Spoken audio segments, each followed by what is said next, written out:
Hi guys, welcome back to my YouTube channel. हम पढ़ रहे थे राजस्थान में किसान आंदोलन के बारे में, जिसमें हमने बिजोलिया किसान आंदोलन, बेंगू किसान आंदोलन, बूंदी किसान आंदोलन, नीमू-चढ़ा किसान आंदोलन और मेल किसान आंदोलन के बारे में पढ़ लिया था। आज हम पढ़ते हैं एक और किसान आंदोलन के बारे में, जिसका नाम है शेखावाटी किसान आंदोलन।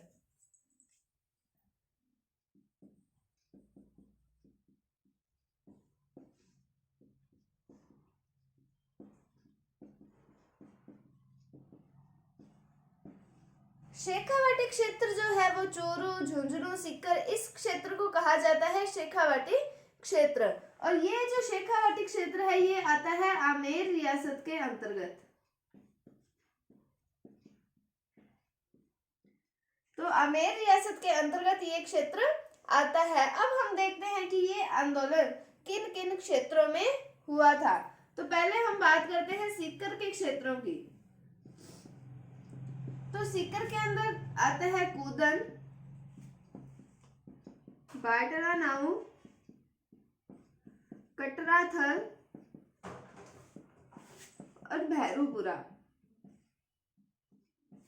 और झुंझुनू की बात करें तो झुंझुनू में आता है डुंडलोद, मलसीसर, खेतड़ी, नवलगढ़ और बिसाऊ। इन क्षेत्रों में हुआ था शेखावाटी किसान आंदोलन। अब बात आती है कि ये आंदोलन क्यों हुआ था। हमने सारे आंदोलन पढ़े हैं, हमने ये पढ़ा कि कहाँ हुआ, कब हुआ, क्यों हुआ, मतलब ये सभी पढ़ना होता है हमें इस आंदोलन में। और कौन कौन प्रमुख नेता थे, कौन कौन जिन्होंने भाग लिया इस आंदोलन के अंदर। तो अब हम देखते हैं कि यहाँ पर क्यों हुआ था ये आंदोलन। तो बात करते हैं हम सीकर के राव राजा की। उनका नाम आता है कल्याण सिंह। जब ये गद्दी पर आसीन हुए तब इनसे लिया तलवार बंधाई कर।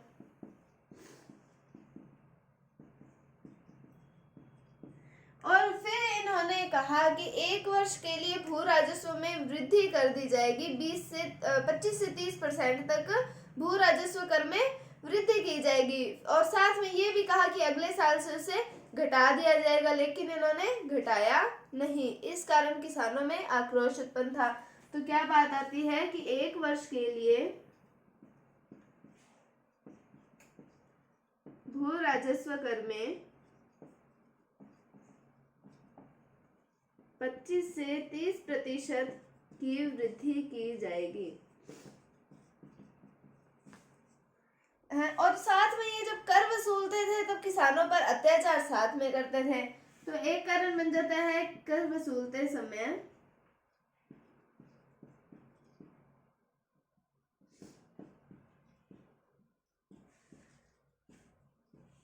किसानों पर अत्याचार करते थे।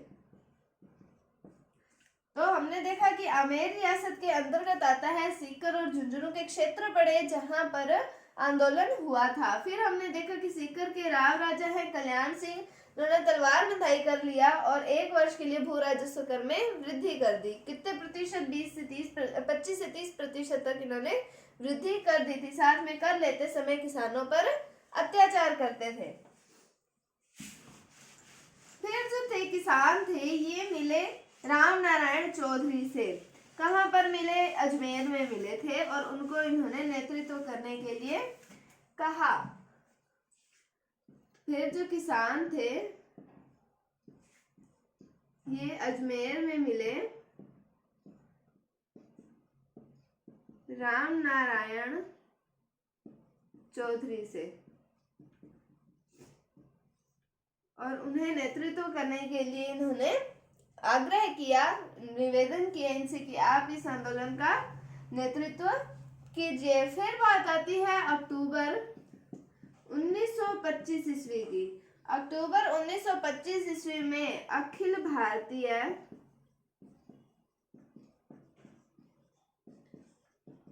जाट महासभा जाट महासभा का अधिवेशन हुआ, अखिल भारतीय जाट महासभा का कहाँ पर हुआ? पुष्कर में। अब ये जो अखिल भारतीय जाट महासभा है, इसके सहयोग से एक सभा की स्थापना की गई जिसका नाम आता है क्षेत्रीय जाट महासभा।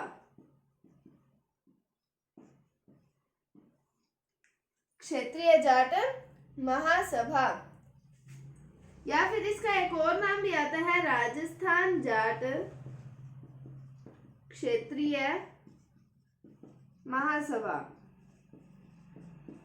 तो दोनों की बात तो एक ही है। ये इसका मतलब इस संगठन का निर्माण हुआ 1931 ईस्वी में। किसकी मदद से हुआ था? अखिल भारतीय जाट महासभा का जब अधिवेशन हुआ, कहाँ पर हुआ? पुष्कर में अधिवेशन हुआ था। उसके बाद में इन्होंने मदद की और क्षेत्रीय जाट महासभा का निर्माण किया। कब हुआ? 1931 ईस्वी में। और इसका निर्माण करने में योगदान दिया राम नारायण चौधरी ने।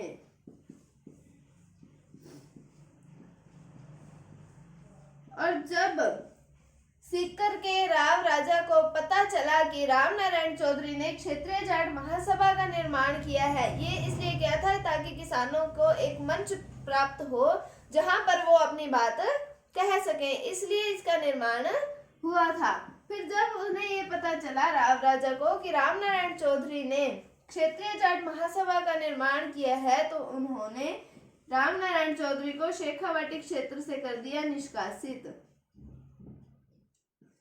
इनको शेखावाटी क्षेत्र से निष्कासित कर दिया। आगे देखते हैं हम।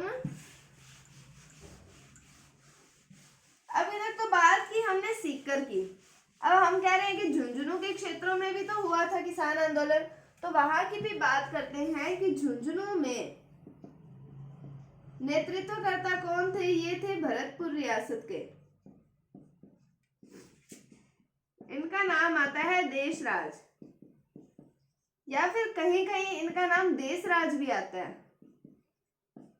देशराज या देशराज के द्वारा नेतृत्व किया गया। कहां पर? झुंझुनू के किसान आंदोलन में भरतपुर रियासत के थे ये देशराज। और साथ में हम अगर अन्य नेताओं की बात करें तो अन्य नेता आते हैं सरदार हरलाल सिंह, पन्ने सिंह, ईश्वरी सिंह चौधरी, काशीराम चंद्रभान। तो ये आते हैं कुछ प्रमुख अन्य नेता आते हैं। फिर हम बात करें कि 1932 में झुंझुनू में क्षेत्रीय जाट महासभा का सम्मेलन हुआ।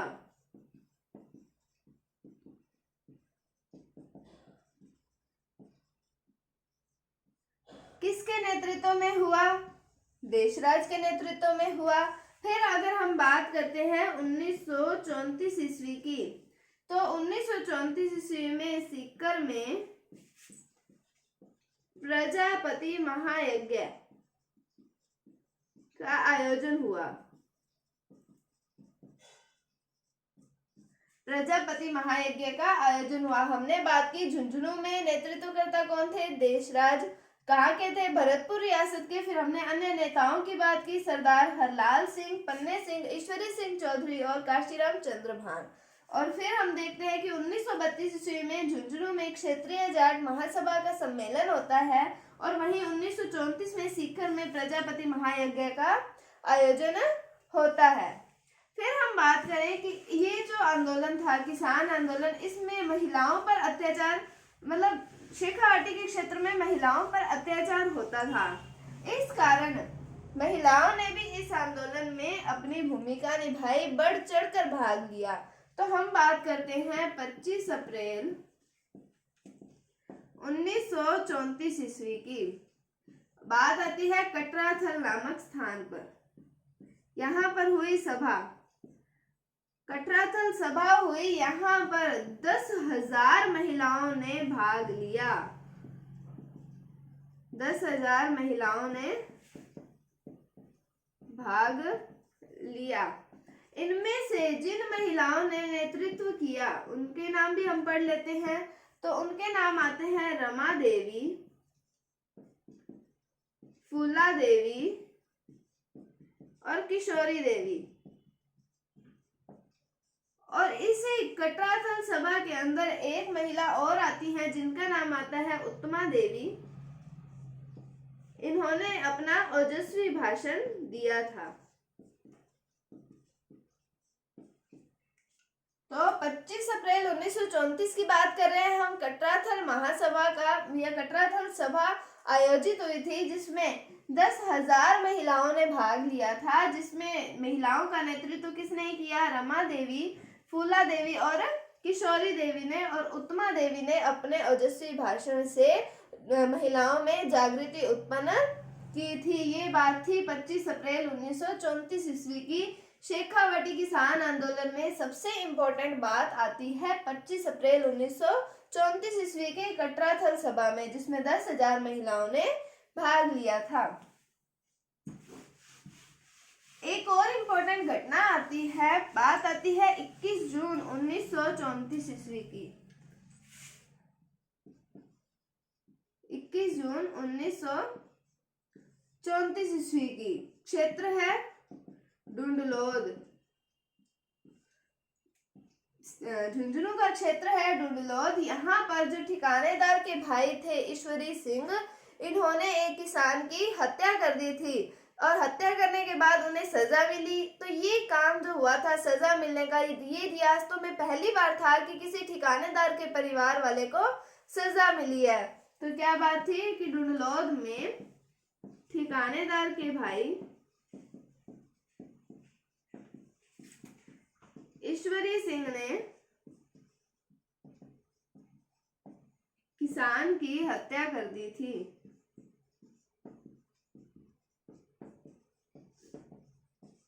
जिस कारण इनको मिली सजा। और ये रियासतों में प्रथम बार था।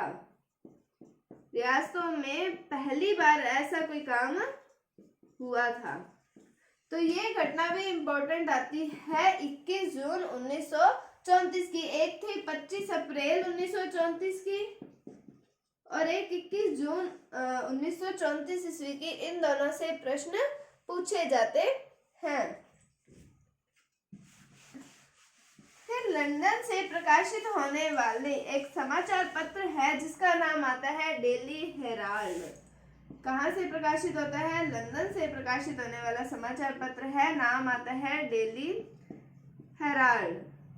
इसमें इस आंदोलन से रिलेटेड लेख छापा गया था। किसमें? लंदन से प्रकाशित होने वाले डेली हेराल्ड में। ये राजस्थान में एक ही आंदोलन था, या आपने कह सकते हैं पहला आंदोलन था जिसका लेख लंदन में डेली हेराल्ड में छापा गया था।